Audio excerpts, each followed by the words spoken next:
In today's video, I'm going to teach you how to open a project in DaVinci Resolve. If you're new to DaVinci Resolve, opening an existing project is very simple once you know where to look.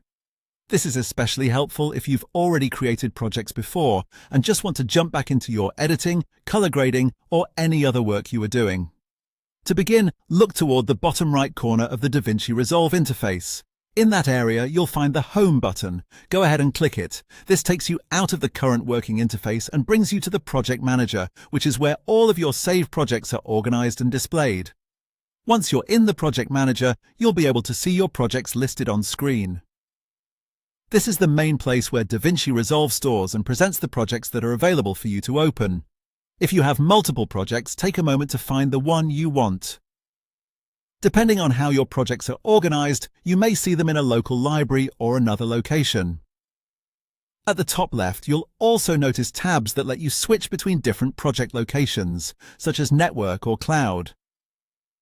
This is useful if the project you want to open isn't stored locally on your current machine.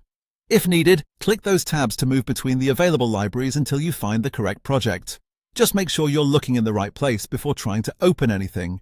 After you've located the project you want, simply click on it to open it.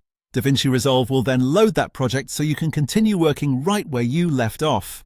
Depending on the size of the project and your system performance, it may take a few moments to fully load, so just give it a second if needed. That's all there is to it. The key thing to remember is that the Home button in the bottom right corner is what takes you back to the Project Manager, and from there you can browse your projects and switch between local, network, or cloud libraries using the tabs at the top left. Once you've done it a couple of times, this process becomes very quick and easy. Thanks for watching, and I'll see you in the next video.